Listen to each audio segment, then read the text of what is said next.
Wow, what a way to start the show, folks. Ladies and gentlemen, welcome to the Paranormal Portal, and I'm your host, Brent Thomas. These are the Night Terrors, and the fourth color just warmed it all up in here with a $10 super chat. Thank you. Or a sticker, yeah. Thank you. That's one hell of a way to start the festivities tonight. Thank you so much. I appreciate it. It always means a lot. It helps a bunch to keep the lights on here in the Paranormal Portal, but thank you. Love this, the Paranormal Portal. Thank you, Stephanie Vaughn. Love you too.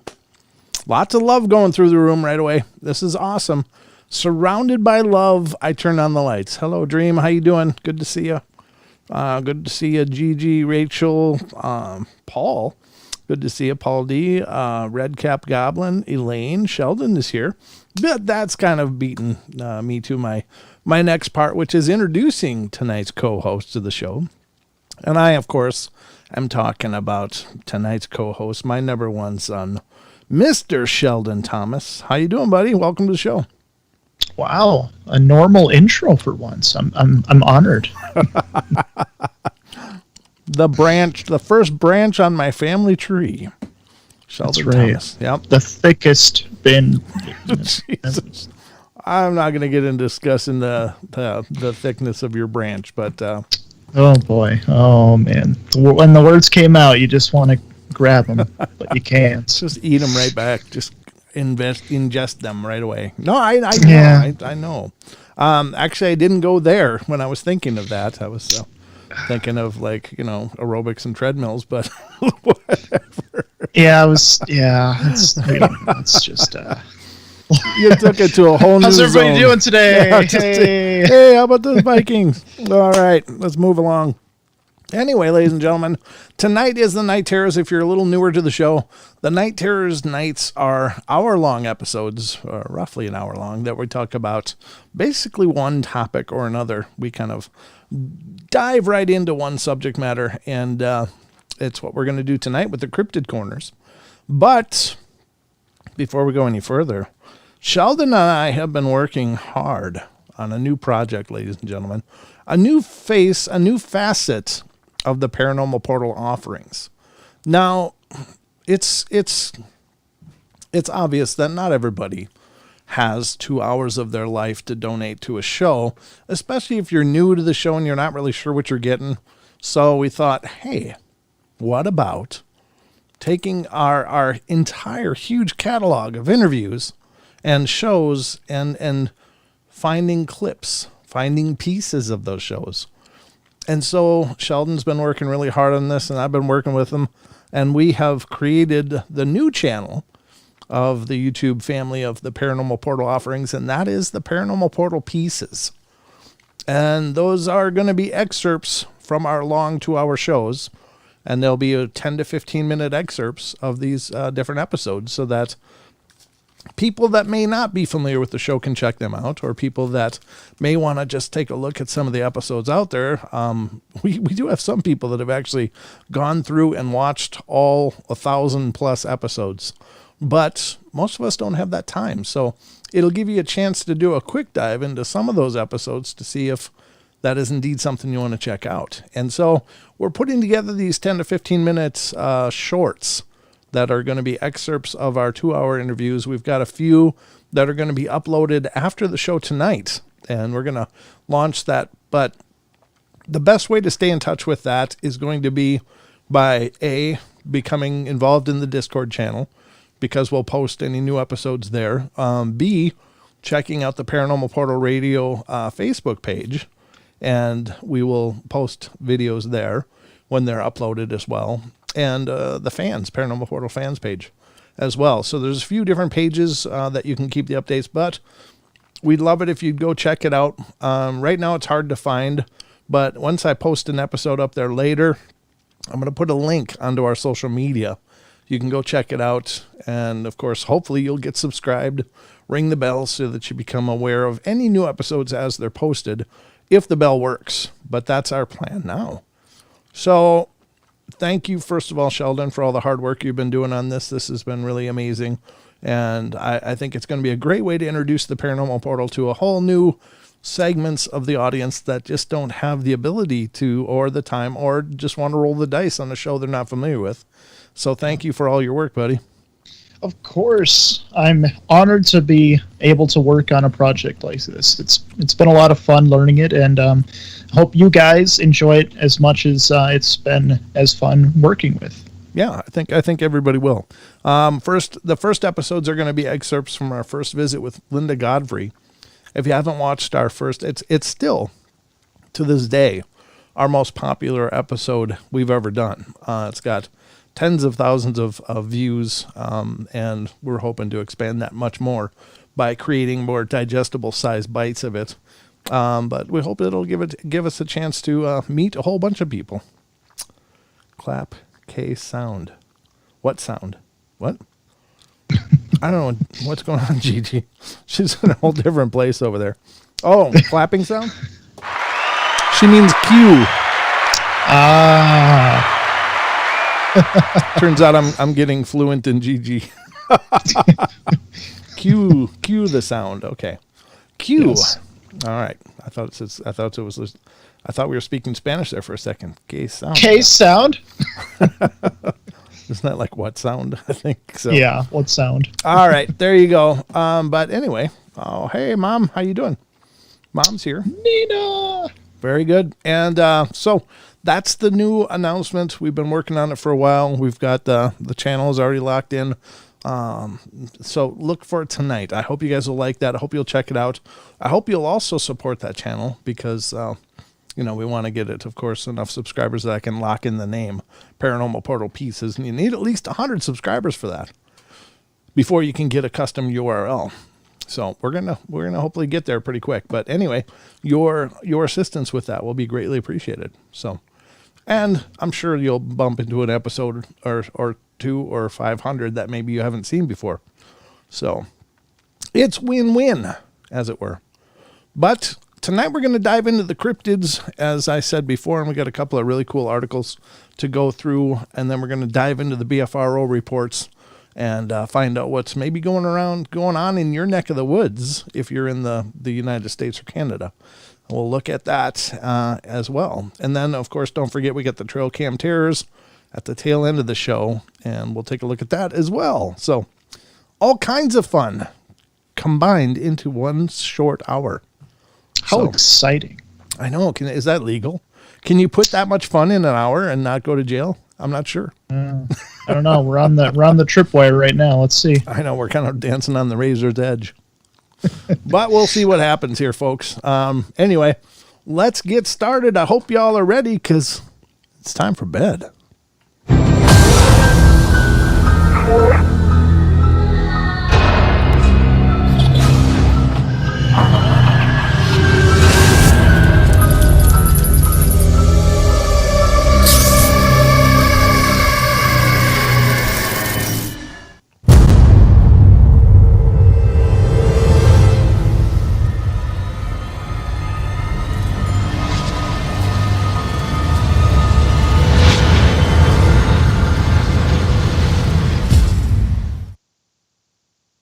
Boom. There we go. We are back and live and at it. I should probably mention the phone lines will be open throughout the duration of tonight's show. So if you got a paranormal event of your own, wouldn't mind sharing it with us, you can do so by calling 720-923-0500. Again, 720-923-0500. And hopefully you will. I'm just saying, it's available. It's available. We'd love to hear from you. Trying to figure out what to do with my gum while I'm talking. It's like I'm trying different locations on my mouth. I'm probably going to inhale it and need some help. But we'll see what happens. Sounds great, Brent, especially the applause. Thank you, Regular. I appreciate that. Also, if you want to contribute to the conversation, you can always just do the @ Paranormal Portal, and then it'll give me a big orange box, and either Sheldon or myself will hopefully see that and bring it to the show. So if you want to comment, I'll be on the lookout. Yeah, Sheldon's always trolling the chat. So which is trolling the chat? I am not. I don't mean it like that. Like you're keeping an eye on it is what I'm saying. Maybe it's the wrong words, but that's what I'm trying to say. Oh, the boomer terminology for it, I see. Okay.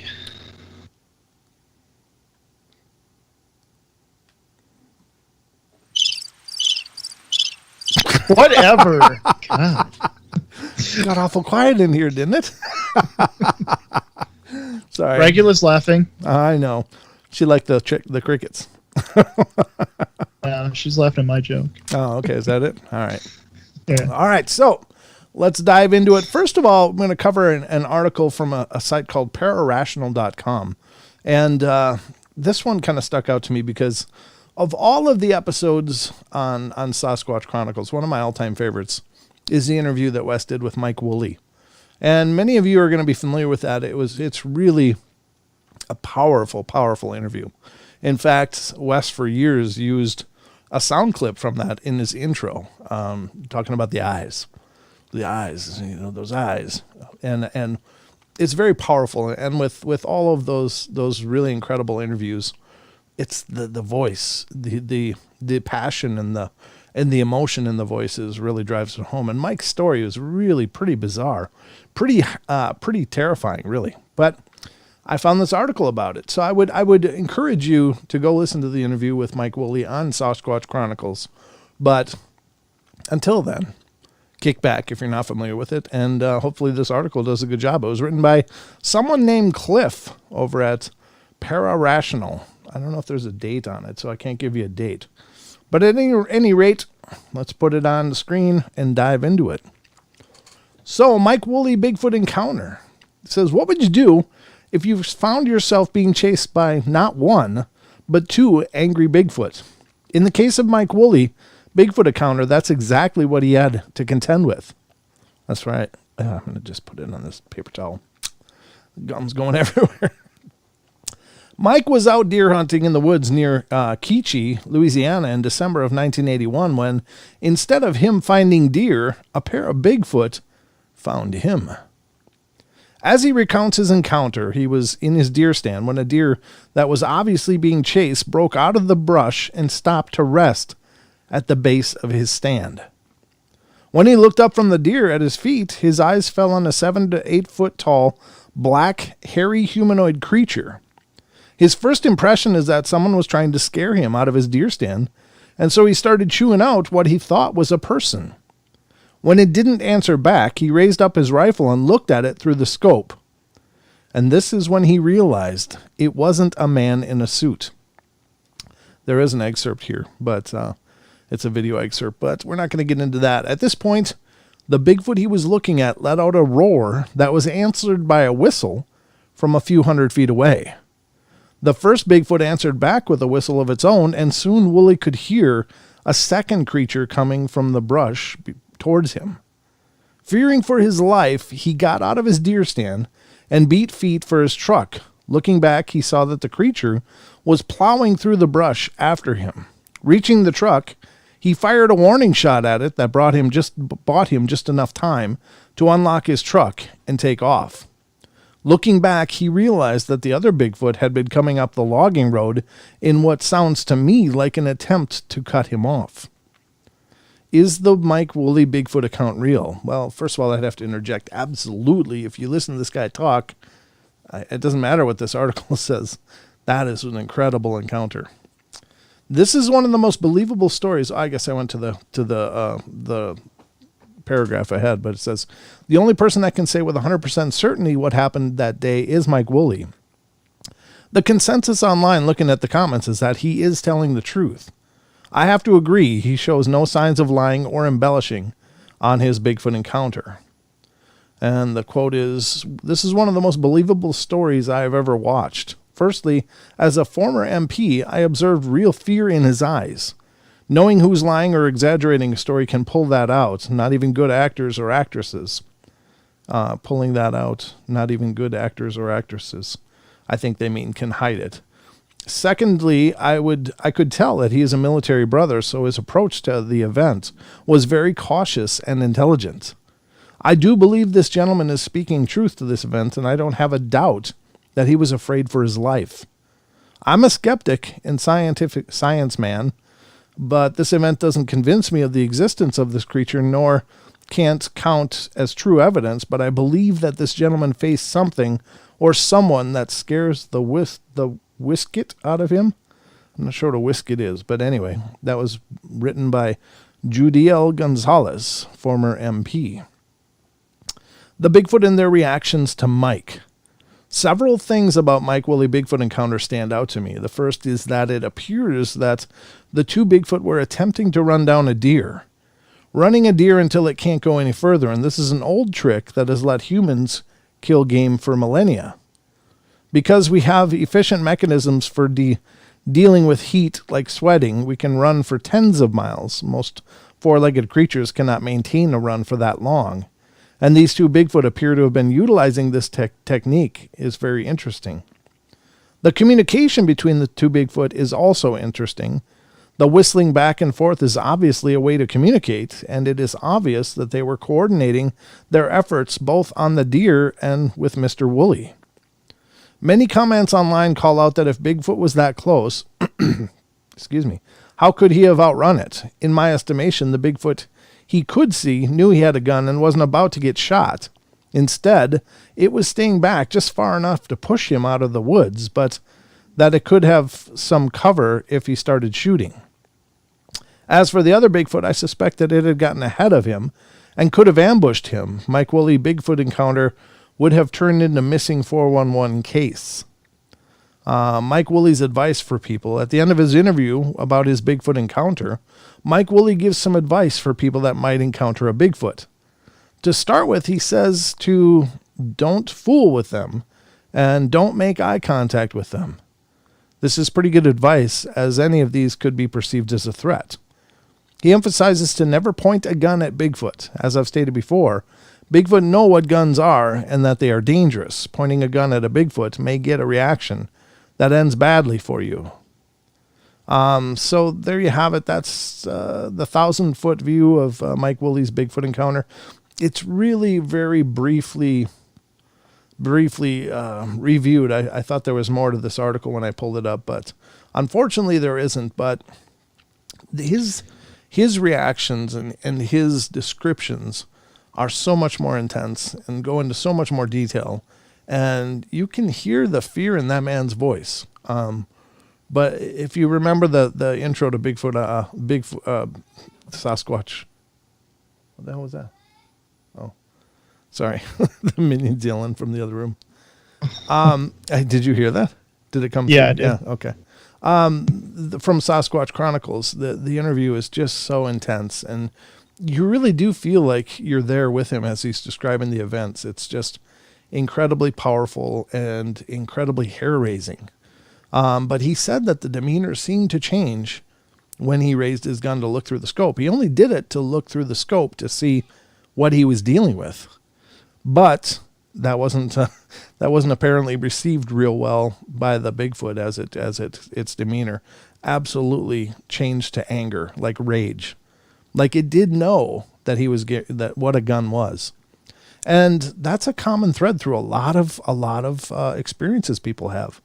They talk about how they're acting aggressively and they're doing whatever they're doing, but once a gun is displayed, they either get a look of absolute anger or they get a look of absolute terror.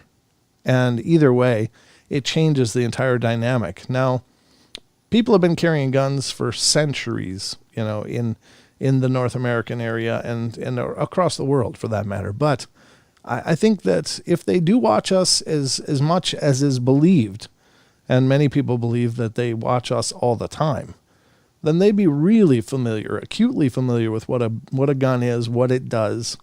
And perhaps some of them have been shot with them, and they know the stories of what happens when one of those sticks gets pointed at you. So it's never a good thing. Yeah. Yeah. I mean, one thing that's telling too, even about his encounter, the story he was saying is that when the MP analyzed him, she even said that, or she said that that they fully believe him. Right. That it was actual fear in his eyes. Yeah, it's really an incredible encounter, and I don't know what episode number it is. Let me just look and see if we can figure that out, because, I mean, it's just really one of my favorites. Mike Woolley interview on Sasquatch Chronicles. Let's see what Google says it is. It looks like episode 260. Its eyes were real, real evil, real sinister looking. That's the quote. And it's, yeah. So it's Sasquatch Chronicles episode 260. And it's a great episode. I mean, there's so much more to the story than what they speak to in this article. But at any rate, it's definitely one that I would recommend to anybody. Hold on a sec.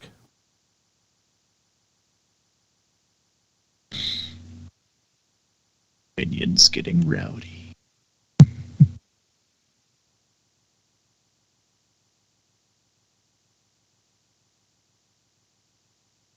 Don't mind us, guys. Let's see. Well, for now, let's just read some comments. So, Yvonne, what if they were talking English there? So tall actually sounds like growling in the movie because our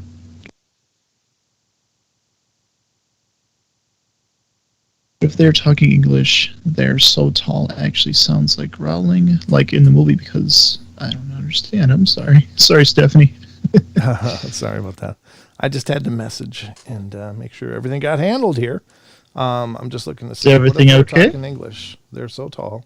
It actually sounds like growling like in the movie because they're tall. Just well, I think what she's saying is you ever hear some of those extraordinarily big people when they talk, or it kind of comes out. Oh, right. So I think that's what she's saying. It's like, what if they were just saying words like, "Hey, what the hell are you doing?"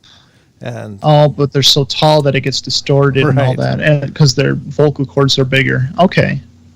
Now, I don't know if any of you, or I'm sure some of you out there are familiar with it, but of course the Sierra Sounds is a huge topic in the Bigfoot community because a lot of people have heard that same chattering. And it's often referred to as samurai speak or samurai talk because it does kind of sound like a Japanese kind of delivery, like, oh, and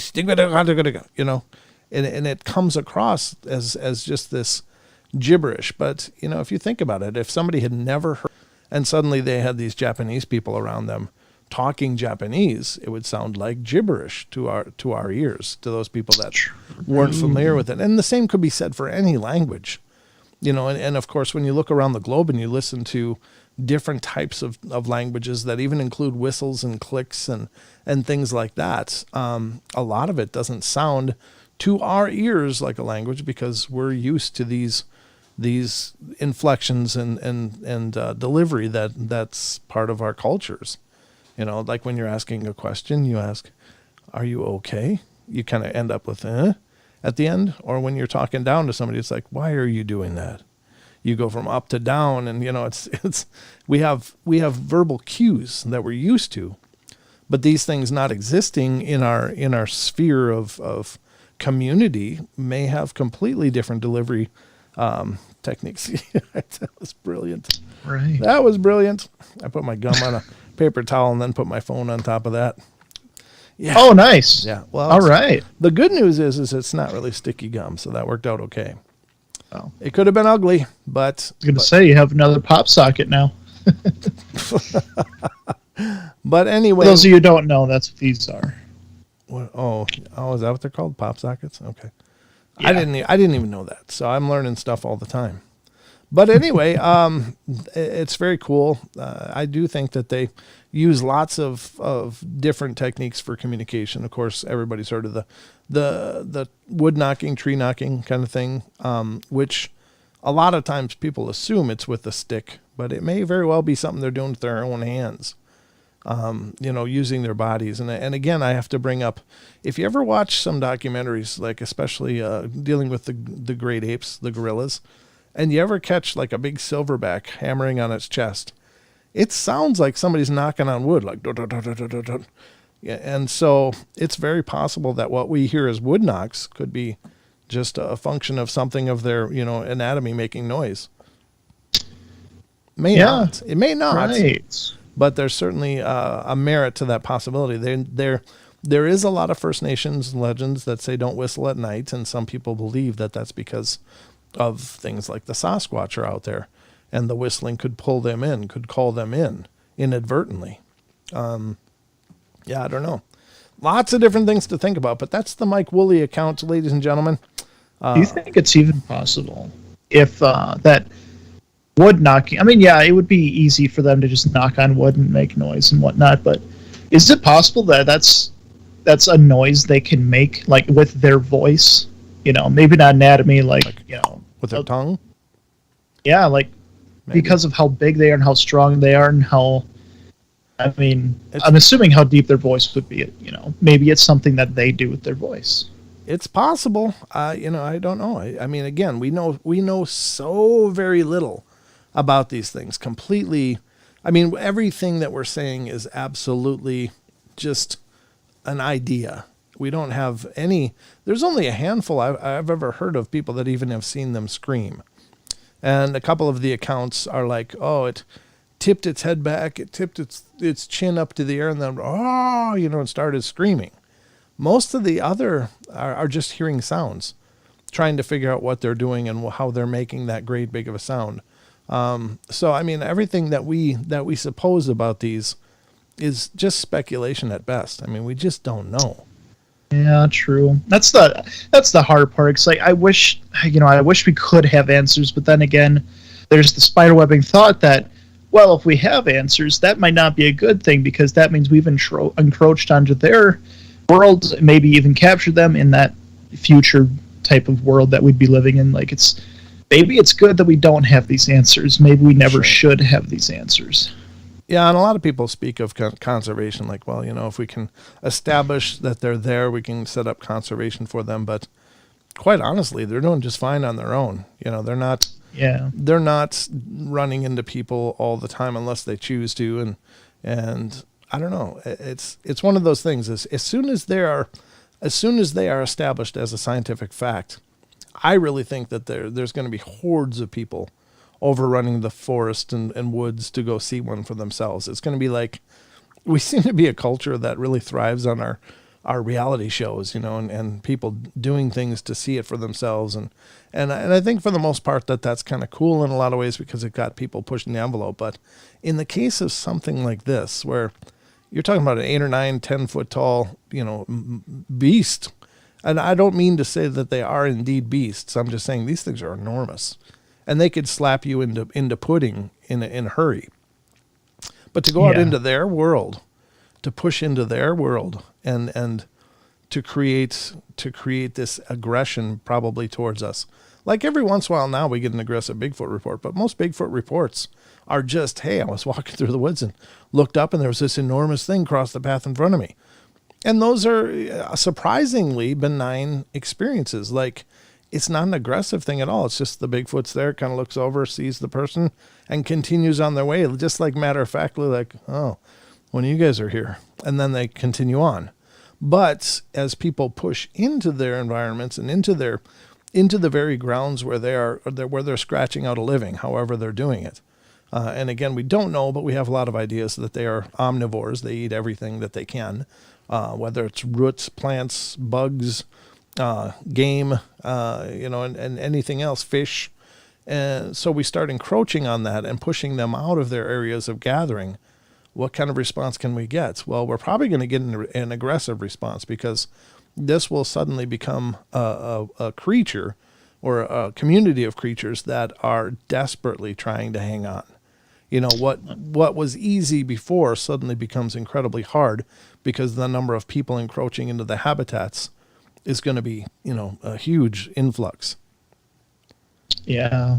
You know? I mean, in that world, if we ever get to that point, or when we get to that point, depending on your outlook, I mean, even politically, that would be hard too. Like, as far as like rights that they have, and it honestly opens another whole can of worms that it could get messy. It could be fine. It's hard to say. Yeah, it really is. It's really hard to know, but again, was I on vacation? No, I wasn't. I wasn't on vacation. I wish I was on vacation unknown. Thank you. Unfortunately, no. I've just been extraordinarily busy and have to try to keep up with my world the best I can. But as you can hear, if you missed the announcement, of course, the Paranormal Portal Pieces channel will be launching today It actually exists out there now, but there's no material on there until later. But we've been working hard on continuing to expand the umbrella of the Paranormal Portal. So no vacation here. How about you, Sheldon? Well, no, not unless you consider Minnesota vacation. Then I live in vacation. Yeah. Oh my God. Yeah, maybe it is. Speaking of Minnesota, that brings us to our next story. Are you ready for this, Sheldon? Oh yeah, always.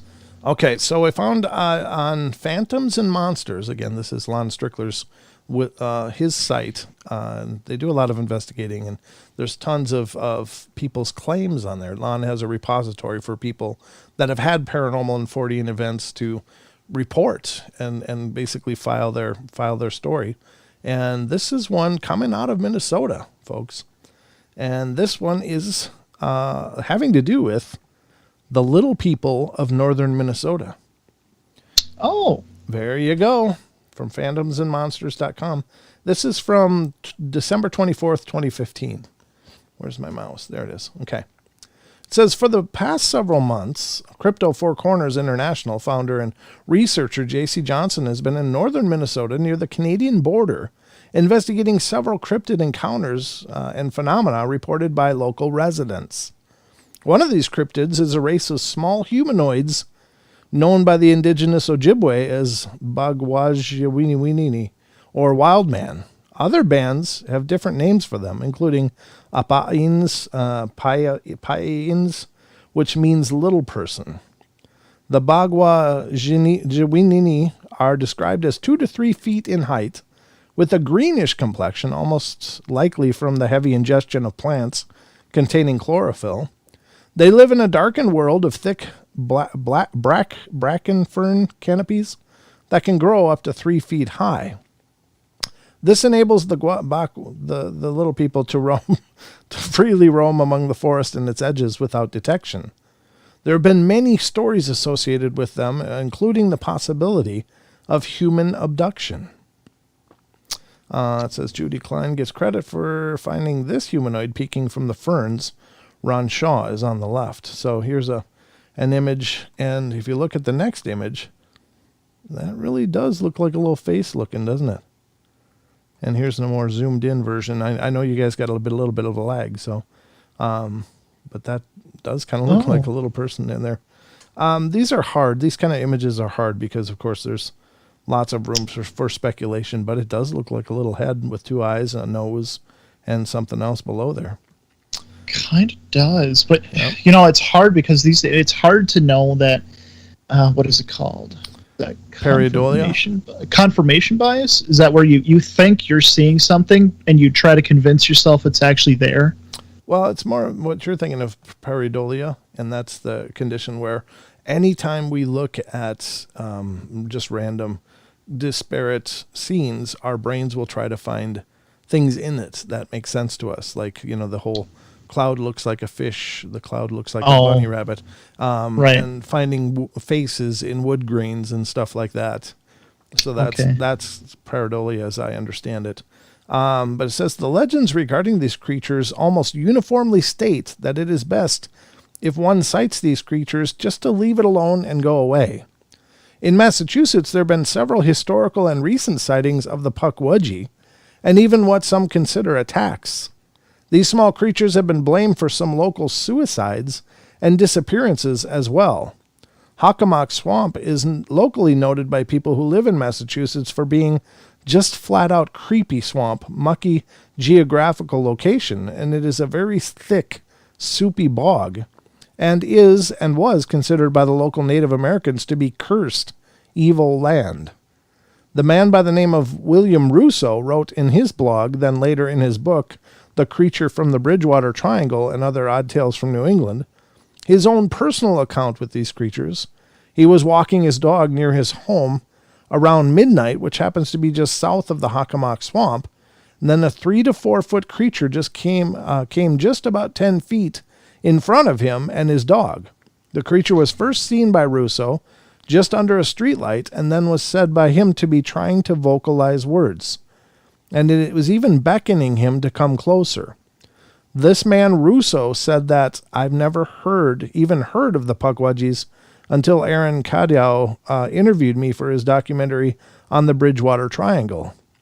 As the Wampanoag Pukwudgie story goes, a good giant had disappeared and the nasty Pukwudgie creatures the good giant had dispersed, the nasty Pukwudgie creatures far and wide, and the more benign of the bunch decided to take up residence in the northern Midwest. I do remember hearing this story. It was also on, I think, Monsters and Mysteries in America. There was an old TV series that was on the Discovery Channel or one of its offshoots. Maybe it was Discovery. Maybe it was another one. But I remember hearing the story. Now, according to the reenactment that they had, the little character, what it was saying to the guy, was making a hand motion. It was going, Amir, Amir, Amir. Mm-hmm. Like it was trying to call, like it was trying to say, come here. But it just knew Amir, Amir, and making this hand gesture. And the guy said his dog was freaking out. He was freaking out. And so he just quick turned and grabbed his dog, and it was a smaller dog, and he just ran. He just got out of there. But if that is indeed a Pukwudgie, then, they are these squat little, feral-looking people. But if you ever see one, they are apparently legendarily known to use like poison arrows and poisons. They're apparently known to abduct and possibly eat people. They're a horrible little thing. So they're green, like little people. I don't know if the Pukwudgies really are. I don't know about that. So there's a bunch that were supposedly taking up residence in northern Midwest. There's a picture of Ron Shaw. During the investigation, International C4C researcher Ron Shaw interviewed an Ojibwe woman who stated that on one occasion, her son saw one of the little people playing a flute. Another witness, an Ojibwe man, stated that he and his son were hunting and at some point were separated. The father tracked his son to a root system of a tree where only his legs were sticking out. He pulled his son free and told his father that the little people captured him and were taking him underground. Noted in David Paulides' Missing 411 series is the disappearance of 39-year-old Corey Kelly. A newspaper account published on October 16, 2007, give details of the incident. Northern Minnesota efforts search for Corey Kelly brought out hundreds of volunteers. From a daycare owner who cooked for searchers to emergency personnel, canine partners, and the Canadian Air Force, the effort last fall to find a lost grouse hunter showed the northern Minnesota spirit. Corey Kelly, 39, went grouse hunting a year ago today in the Red Lake Wildlife Management Area in a wilderness northeast of Foretown. He was armed with a shotgun and carried a compass. He was accompanied by Sammy, the yellow lab he borrowed from his hunting partner. On October 17th, he was reported missing, and a search commenced, which eventually resulted in the activation of 62 agencies, hundreds of volunteers, and 6,500 man-hours. Well, it says person-hours, but sorry. On Monday, the Bemidji Area National Resources Continuing Education Consortium sponsored a review of the emergency operations presented by Beryl Wernberg, 911 Communications Supervisor and Emergency Management Director for the Beltrami County Sheriff's Office of Emergency Management. The presentation detailed the emergency responses and lessons learned in a remote area of Beltrami and Lake of the Woods counties. The search continued daily from October 17th to 22 and picked up again from the 28th to the 30th, and searchers went back to the area November 7th, November 9th, November 22nd, working in dense forest and swamp. The dog was found October 26th. Kelly's blood was found less than 2 hours after the search resumed in the spring. At 10:20 a.m., April 27th, Lake of the Woods Sheriff Dallas Block was flying over an area searchers had covered in the fall and saw Kelly's body. Searchers had walked within 15 feet of the spot the fall before, but missed seeing anything in the 8-foot-tall swamp grass. Kelly had apparently died of hypothermia. His body was cared for by the Helgeson Funeral Home of Baudette, And his brother Brian, who was on the scene for most of the search, was able to accompany Kelly's body. One of the lessons searchers and professionals alike learned is how much courage is required to hike every day for 16 hours through nearly impenetrable forest, swamp, brush, and at the end of the day, face defeat. This was a gut-wrenching thing, Wenberg says. I tell you, towards the end of this thing, it took a lot of courage to get up and go. I'm wondering, what does this have to do with Pukwudgies or little people? Maybe these are the incidents that lead people to believe. Okay, well, let's continue then. I Okay. don't know. All right. Keeping the family of the lost person in mind is also crucial.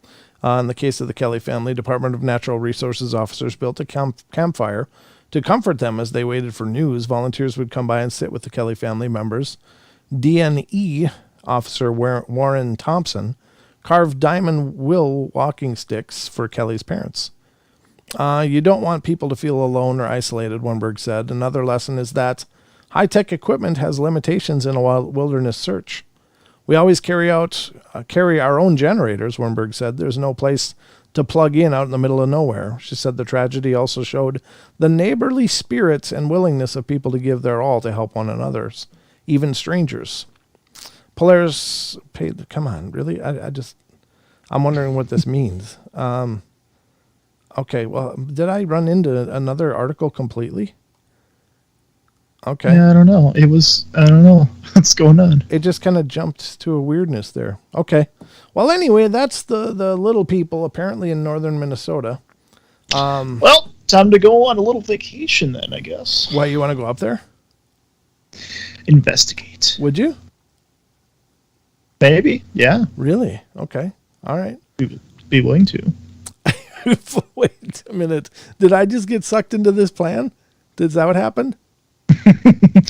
Only if you tell me I should, then I'll go investigate. Oh, no, I wouldn't. I don't know. I think honestly, here's the thing. I think that's certainly curiosity and certainly a desire to look into this stuff is a strong motivator. But I think for anybody to go investigate stuff like this, really go investigate it, you should probably first start with just learning woodcraft, how to traverse, what to do in different situations, because we're used to a world that's manicured. We're used to a world that's got even surfaces and shoveled and taken care of. We're not used to walking through the thick scrub and what do you do if you get in certain situations? What do you do if you get lost? And so I really stay put. Well, yeah, that's probably the best because, eventually help is coming. But what if that help is 20 hours away? And how do you know? It's fine. Just wait 20 hours. You can survive that long. Right. My point is that, that urge to continue to try to find your way out has got to be strong, because when you're in the middle of nowhere and stuff like that, well, I'm all for people going out and learning what they can to see what they can find. But I think also, a lot of us we just don't know what out there is like. And I'm up in the Pacific Northwest here, and I've been in forests my whole life, but they were Midwestern forests with very little to worry about. And when I'm up here doing like mushroom hunting and stuff, I don't know, you feel like even when you're not, you feel like you're a million miles away from anywhere up in these forests up here. And, it's a really daunting feeling. It really is. And I know, that I'm just 100 feet within a path or, any direction. There's some place that I know I can go, but still, you got to imagine if you took a wrong turn, you could get all kinds of lost in a hurry, and it's confusing. As long as I have a paper map, I'd be fine. Well, you probably would. You got military experience, so I know land navigation. Yeah, I'm sure you do. I don't, and so no. I mean, I wouldn't encourage anybody to just run out there blind. I think that you definitely got to go in there prepared, and the same is true for just investigating for anything. You've got to know how to investigate or things to come in with a game plan. I don't think. Oh, for sure. If you just grabbing a walking stick and walking around, you're going to find much of anything. But oh yeah. Where to put camera traps, how to put camera traps. Where are there traffic areas? How to find trail. Nature trails and game trails and where would you post along that to keep an eye on it, things like that. I mean, there's just a lot that goes into it, and my hat's off to anybody that actually gets out and investigates this stuff actively, because, not so much in, like haunted areas, although that's a whole different kind of deal where you're dealing with energies and things you just don't understand. And I don't think most people are prepared for that, but we do know how to navigate buildings and stuff. We're pretty good at it. We've been doing it for generations. But when you get out in the forests, you're dealing with a lot of unknowns. So you better know what you're doing or have someone with you that does. Just my 2 cents. Paranormal Portal, when you are in the woods, does it feel like you are being what? Did you mean watched? Being watched? I think so. Yeah, I've definitely felt that before, especially up here. I really got used to the Minnesota wilderness, so I really didn't feel it too much, but I don't know if that comes from just spending my whole childhood up in the woods, that I just got used to that. Not that there wasn't something watching, as I've told you guys before. I think I had a close encounter with what I believe to be a Bigfoot up in the woods that I grew up in, and it changed my feeling for those woods pretty sincerely. But I never really felt like I was being watched, and even on the day that growling happened, I didn't know anything was around. I mean, there was now granted, I was walking with a friend and talking and stuff, and we were just being teenagers, but I mean, I never had that sixth sense kick in, like, wait a minute, something's changed, it never kicked in. Up here, all the time. All the time I feel that up here. These woods are dark, and I don't think anybody that isn't familiar with the forest can really understand how dark these forests can get. And it can be daytime and you'll feel like it's in the night, because those trees just inhale the light, and they're cold. The forests up here are cold. I'm sure during the hot summers they're okay, but I'm usually out in them in the fall when I'm looking for mushrooms, and they're cold. And if, I was thinking one of the last times that I mushroom hunted, it's like, what would it be like? Because this is the temperature at, 3 p.m, and it's getting chilly already. What would it be like if I had to spend a night out here? It'd be miserable. So. Oh yeah. But anyway, I don't know. We kind of spiderwebbed off into that. But yeah, that's my feelings. I have felt that feeling of being watched, many times up here, but not so much back home. But it did happen sometimes, but not nearly as much. Up here, I feel like everything's watching me, like food. There's so much up here that'll eat you. And I think, not that these woods are just crawling with predators, but there are some out there. And I think you got to keep that in mind when you're out in the woods. You might be on the menu. Just saying. True. Just saying. Paranormal Portal, it could be to do with the state of mind or what is out there. My wife and I, while walking our horses, both stopped and decided we needed to run back. Yeah, I bet. Excuse me. Yeah, that's, when you both get that feeling, absolutely tune into that and absolutely listen. I think that we have those gut feelings for a reason. Like, maybe there's some genetic throwback to when we were fighting with everything to survive. But if you ever get that bad feeling, definitely listen to it. Don't walk down there. Okay, just don't rationalize it. Don't try to argue with yourself. Just don't. If that feeling pokes through into your conscious mind, then you got to listen to it. Android Purity says, me and my best friend got lost in the woods once, and the sun set, and this is before smartphones, had no flashlight. Took us 3+ hours to find our way out in the dark. It was terrifying, even though we have no bear or cougar here. I've got a story similar to that. One time a friend and I hiked up into the woods. These woods are the ones that I'm absolutely familiar with, but we ended up, we just got up too deep in the woods, and then we realized it was getting dark, but by the time we realized it was getting dark, We had a lot of ground to cover. Now, I can tell you that I've successfully walked through a forest down a huge bluff in absolute blackness, where you have to feel every step. And that was freaky. You don't know where the loose rocks are. You don't know if you're right next to a cliff, and or if it's going to be just a smooth descent. But we made it. It was an old friend of mine that's no longer with us anymore, but Yeah, that was a hell of a time. It was very, very nerve-wracking. We're just not really good in the woods, folks. Nope. Not without our technologies.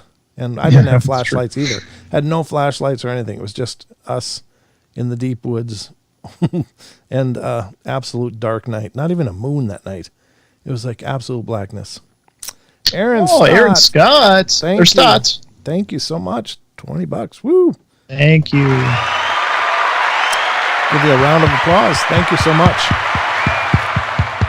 Yeah, I think no, don't get me wrong. I think that it is very important for us to go visit the wild places. And I think that it's maybe a spiritual recharging in a sense that we get back to that. I don't know. It helps for me. I just feel so much more balanced after I go out in the woods. And then when I come back out, I feel like I'm more energized, even though I'm tired from the physical exertion. It's just like, I don't know. I just love what it does to me to be out there. And I think people should enjoy those things as much as you can. Just be careful. And, don't go investigating things that you don't really understand. It's my other point. I guess that's how we got into this. True. So we're at the last minute of the show here. So let's check out tonight's trail cam terrors. What do you think? Oh, yeah. Yes. All Can't right. forget that. Let's check this out. This is just a photograph, folks, but it may be. Let me know what you think.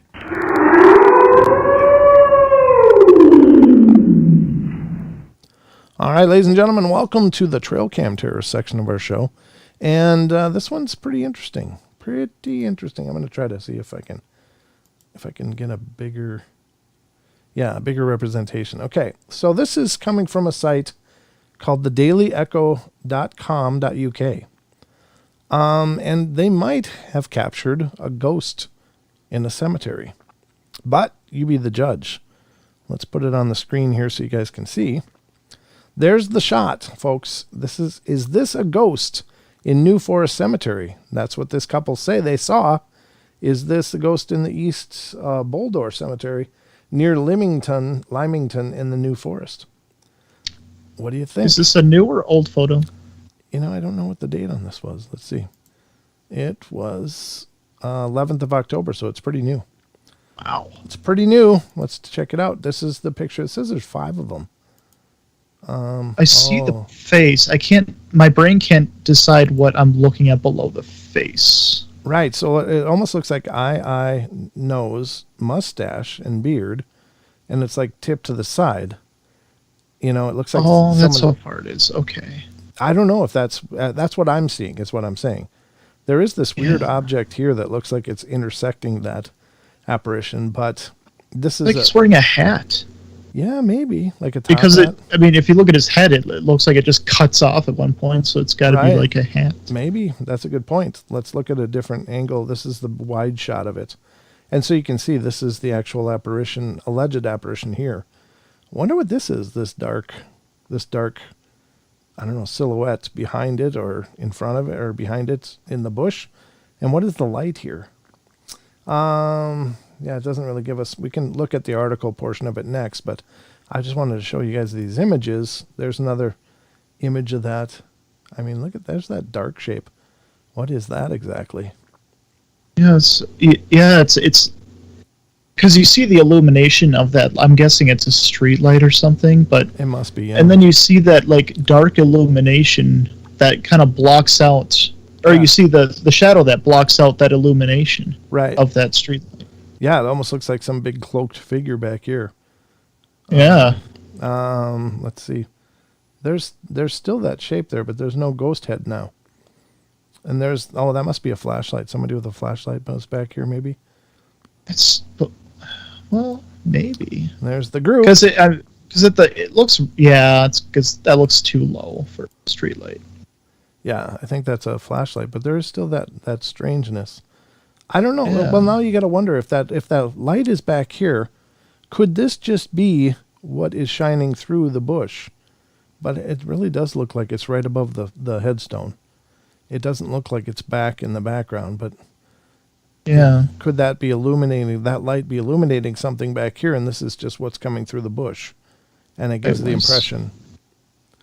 Second. I don't know. It's hard to know. Yeah. That's a tough one. It is a tough one, but it's, it's a judgment call. Could it be? Maybe. Now, again, it's not in this picture, but then again, the light is over here now. When the light was here, it created that anomaly. Is there a headstone buried in this bush, maybe? And that's what's creating the apparition looking like an apparition. I don't know. Very peculiar. Like, is this actually a bush? And there's, holes in it that just happen to make that look like a face. Yeah, could have been what we were talking about earlier, yep. Yeah, I mean, I don't know. I'm not sure. I can't be sure that unless they should have had some daytime photos in here as well. Oh, you know what? I see a possibility. Do you? So you see that flash, that light that's kind of behind the bush, Yeah. in the picture of the actual face, Okay, or the here, yeah. thing. Yeah, so you see that light. Hold on, I'm waiting for lag or the delay. Sure. Wow, long delay tonight. Okay, there we go. So there's a bush right behind there, and then there's that light shining through somehow. Maybe it's the guy with behind the bush shining light, or whatever it is, or maybe that is a street light. But maybe the way it's hitting the bush, maybe there's a slit that comes through the bush right there, and it's hitting the leaves in just a way that's making a face. Maybe. But I don't know. It's hard to say. It's a hard one. I don't know that it's a street light. I think that's a flashlight. Yeah, but I mean, either way, the moves, light is, yeah. And if it moves, then it can't be the same. It can't be a street light if it's over No, here now. yeah, you're right. But interesting all the same, folks. That's tonight's Trail Cam Terrors. Be your own judge on this. Is there a link, please? Yeah, I'll put the link to this copy in the chat. You guys can look for yourselves. Absolutely. See what you think. Maybe. Maybe it is. It's not an easy yes or no. I'll say that. No, it's sure not. But there it is, folks. That's what we got for tonight. I hope you've enjoyed this journey into the paranormal portal. And I don't know. I think it's, there's some really cool stuff we've talked about tonight. I hope you guys enjoyed it as well. If you didn't, it's not my fault. It might be my fault, but it might not be too. So that's what we got. Remember, there's no shows live for the next 2 days, but again, keep watch for Paranormal Portal pieces. The website will be posted on the social media. Go to facebook.com/Paranormal Portal Radio. You'll be able to check out the Paranormal Portal Pieces channel. And hopefully you guys will get subscribed and then share that channel, if you would, please. That would help us a ton. Help us a ton. Help us help you. Be entertained. Yeah, exactly. Yeah, whatever he said. Sheldon, anything in closing? Yeah, so as Dad said, one of the ways that we're going to be keeping this channel and our shows and discussions up to date is the Discord, which I'll put the link in the chat here. You can join and join in on the good discussion of all things paranormal. Absolutely, because that's what we do here on the portal. So check out the Discord, check out the social media, and then check us out on Wednesday night again, and check out the new podcast we'll be releasing later tonight as well. I got a lot of things to do. Yeah, you got busy. I got busy, folks. But anyway, thank you all so much for being here. Thank you to all of you who were able to donate. That really means the world. And thank you to all of you for liking. I hope you've liked the stream. If you haven't, please do. That helps us a bunch. And please let other people know about the shows. Alicia Hughes. Oh, hey. Thank you very much, Alicia. I appreciate that. We hope you've had a good time every time you're here at the Paranormal Portal. But that's going to wrap it up for us tonight. So have a great night, everybody. Love you all. Be good, be kind, be nice. Take care of each other. Help each other out. Find the magic in every day and remember to laugh as much as you can. Good night, everybody.